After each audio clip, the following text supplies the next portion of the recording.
Hi everyone and welcome to Reflect and Connect. So I've got a bit of a difficult topic to talk to you about today, and it's something that is very close to my heart. I saw a post on Facebook about a young mother who had very sadly taken her own life. It was spine-chilling to read her post that she wrote before she took her own life. You may well have seen this post. It's gone viral on the internet in the last week or so. It was just sickening to read that poor woman's account of her life and how she feels that she was completely and utterly alone, and that the only option available to her was to take her own life. This is incredibly sad, and it's one of the reasons why I am making this program. I hate to think that anyone in this world feels that they are completely alone, and I want to be a light in the dark for anyone who feels that. This subject is very close to my heart because someone extremely dear to me also took their own life when I was a child. I'm telling you about this because I want to give my experience from the other side. Now, when people feel that they want to take their own life and that is perhaps the only option to them, they are clearly incredibly depressed and sad, and in some cases not well at all. And I do understand that, and I can totally empathise with that. But I think it's really important to give the perspective from those who are left behind, those who are left in the wake of that tragedy. So for me, as a young child, there was a lot of confusion to begin with, and then there was a huge sense of abandonment, which then led to me thinking that I'd done something wrong, that I wasn't loved, and that I wasn't good enough for someone to want to stick around for. And in turn, that has had an effect on me through my entire life. It has left me feeling that I'm not good enough. I've had some really destructive relationships. I have spent the majority of my life trying to be a people pleaser, which has meant that I haven't necessarily done what I wanted to do in my life, and I've needed to have some hypnotherapy, counselling sessions to try and heal the inner child in me that was affected by this horrific tragedy. But it doesn't stop with me. It ripples throughout my whole life. It affects those I love and my children. There isn't a day that goes by that at some point I don't feel a sense of loss or a sense of longing or just a general feeling of something that's missing in my life. So all of these years I have been affected in many different ways, and it will continue for generations to come throughout my family. So the point I want to make is that even though as an individual you may feel that it's very much about you and the way you feel and the fact that you can't cope and you can't go on, I would very much like you to try and think about those around you who will be very much affected by your decisions. And if you do have children, their whole lives will be affected by this decision. It really breaks my heart to think in this day and age, with all the help that is available, that people still feel they have no one to talk to. I think that is an absolute tragedy, and I do believe that it's up to each and every individual to look out for the people that are in your lives. Try and look for the signs. Try and see if they're acting strangely, if they're doing things that are out of the ordinary, if they're not being in contact with you regularly. You know, as someone who has a good state of mental well-being, I believe it's all of our responsibilities to try and look for those in our societies that may be at risk, because it's an absolute travesty to think that this poor woman felt she had no one to talk to.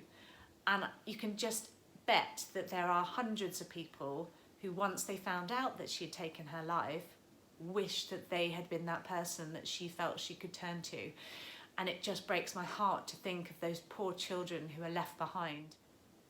So please, let's all try and look out for each other, and just know that if you want to talk to someone and you don't feel like you have anyone that you can talk to, please, please write to me. If you're watching this video and you need help, please reach out.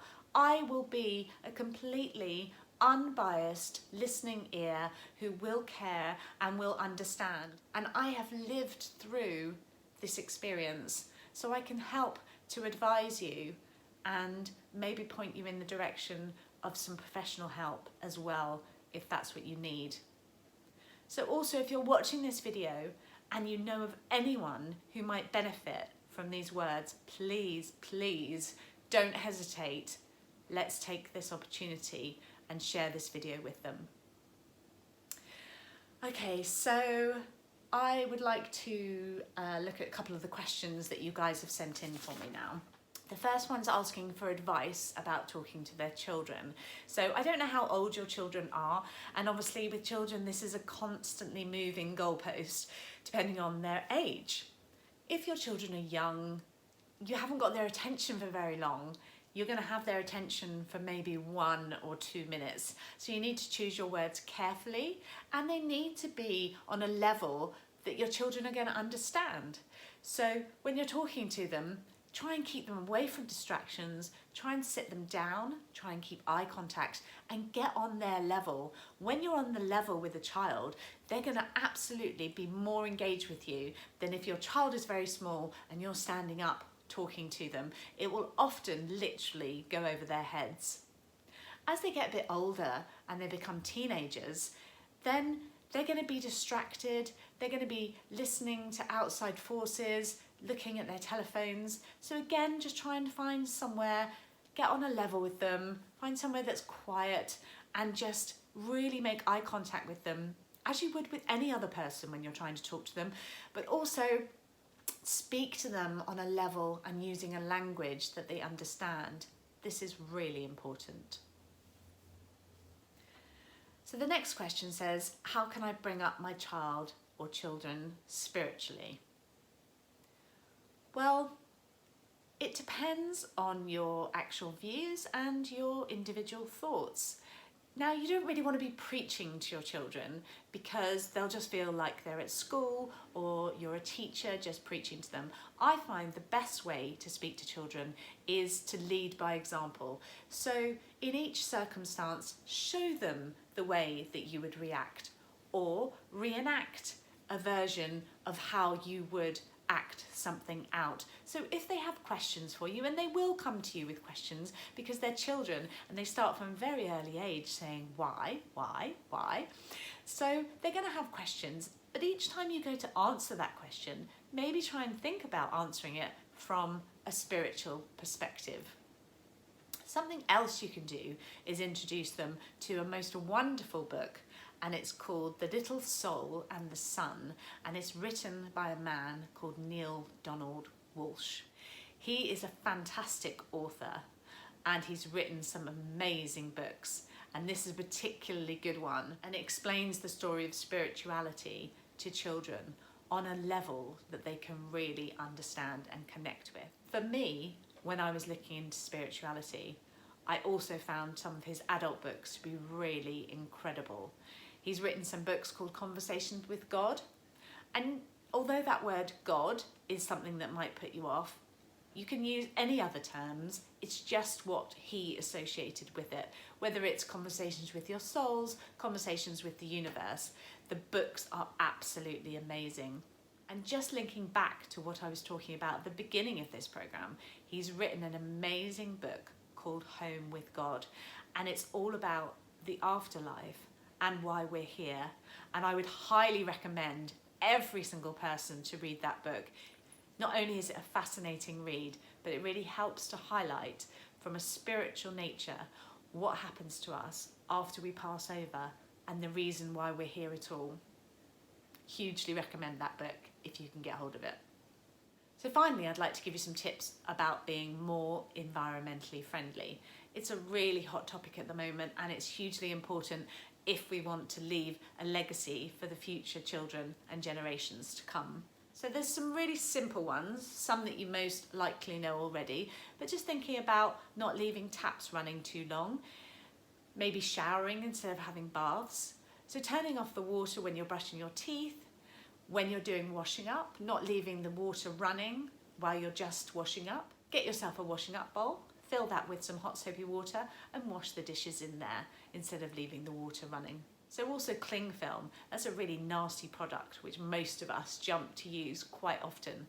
But there's lots of alternatives coming onto the market. I actually bought some really great stuff from IKEA, and they're little like rubber sheets, and you just place them on top of the bowl, and then as you pull them away again, they form a suction void, and then you can also almost like pick up the bowl just holding on to this little bit of covering. Things that you could do outside of your house, for your garden for instance, you could get yourself a water butt. So this will collect the rainwater off one of your gutters, and you can use that to water your garden instead of taking extra water straight from your hose pipe. Another thing you could do in your garden is to start a little compost. So you can either just have a wooden basket, or you can create a wooden area, or even just have an area that is just completely free and by itself, and you're putting all of your compostable items onto that area and any cuttings from your garden, and then eventually you'll be making your own compost, which will be amazing. And especially at the moment, because it's really quite hard to get yourself some compost. There's loads of tips and tricks out there. Just Google it and put it on YouTube. You can find out how to make your own compost. So please don't forget, you can email me with any questions you have. Email's coming below now, and I'm going to put some advice lines at the end of this video for anyone who needs a little bit of extra professional help. Now let's finish with a nice meditation just to allow us to feel completely relaxed and really connected to the universe and the source of all unconditional love. So just get yourself into a nice comfortable position.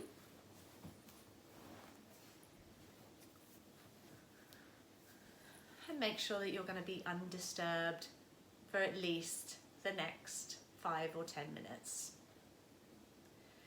So just close your eyes, and you can place your hands in your lap, palms facing upwards. And we're going to begin by connecting with our breath. And if you're able to do so, just breathing in through your nose and out through your mouth.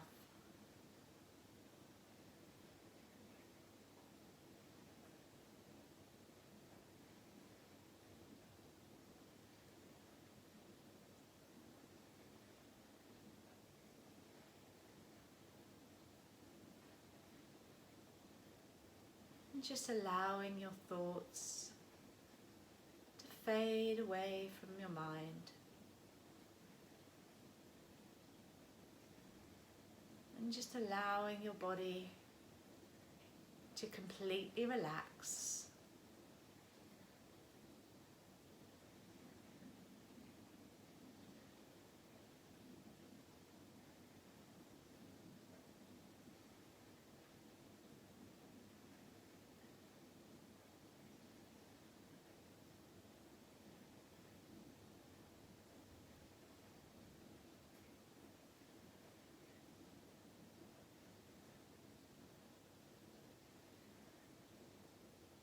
Now I want you to imagine an enormous heart above your head.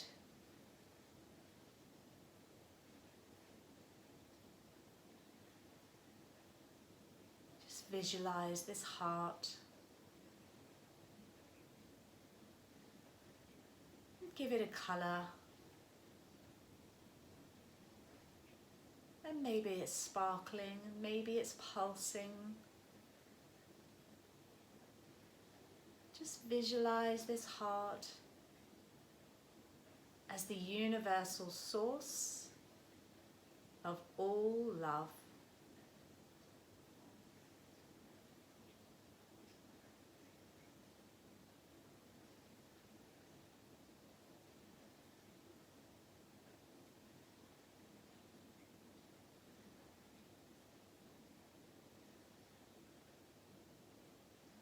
And just remember, when you're connecting with this heart, that it's filling you with love and universal energy.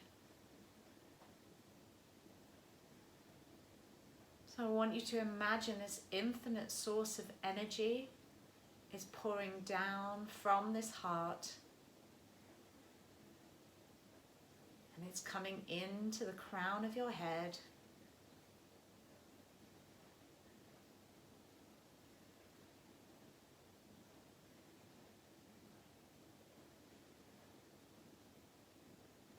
And it's flowing into your shoulders.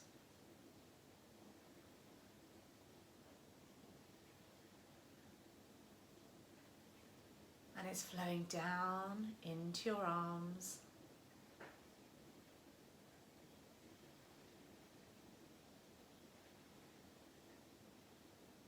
And it's filling your own heart with completely pure love.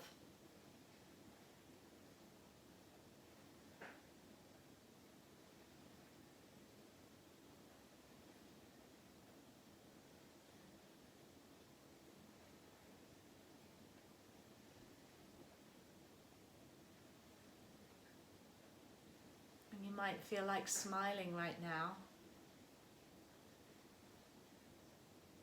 as this pure love is taking over your whole body. And it's coming into your abdomen,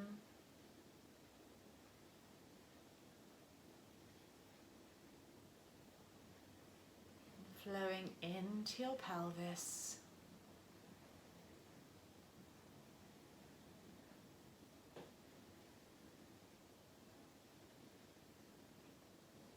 and it's flowing in to the top of your legs,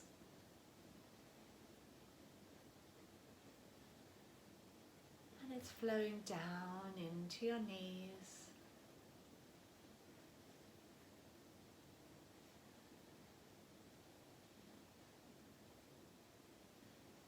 and flowing into your calves now.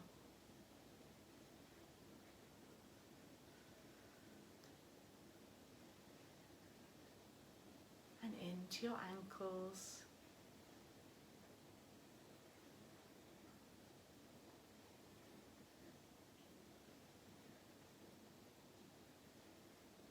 and into your feet, all the way down to the very tips of your toes.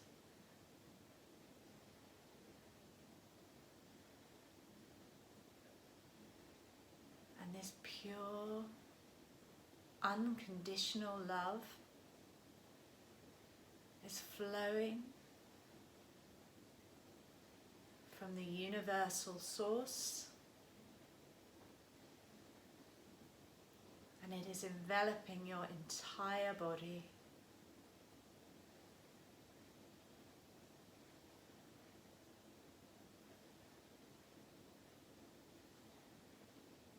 You might be able to feel some tingling sensations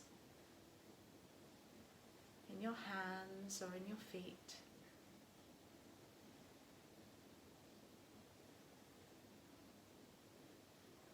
And you can feel the joy in your heart.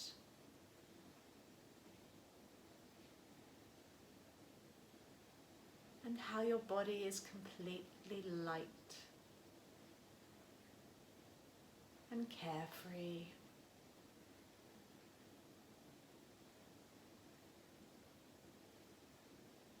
Just imagine this universal love is flowing down into your body like a waterfall, never ending, just flowing down smoothly and evenly and enveloping your whole body.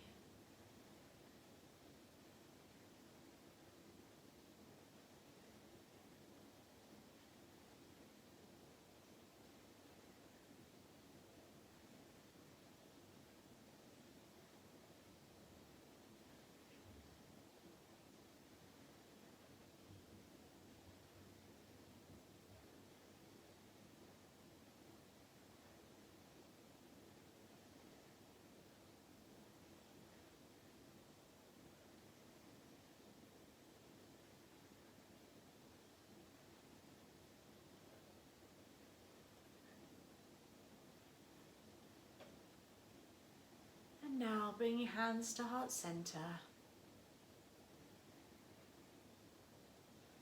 and gently opening your eyes and smiling. I hope you enjoyed that, and I hope you feel so much better. So in next week's show, I'm going to be doing an interview. I'm very excited. It's my first interview. I'm going to be interviewing Melanie Pledger, and she is the founder of something called DNA Light Up. And this is her book. It's called I Choose to Shine, and it's available on Amazon if you want to have a little sneaky peek. And I'm going to be interviewing her next week, so do please tune in. And also please don't forget to send me your messages, and also let's all look out for all of our loved ones in our lives and make sure that everyone stays healthy, happy and safe. Thanks for watching. See you next week.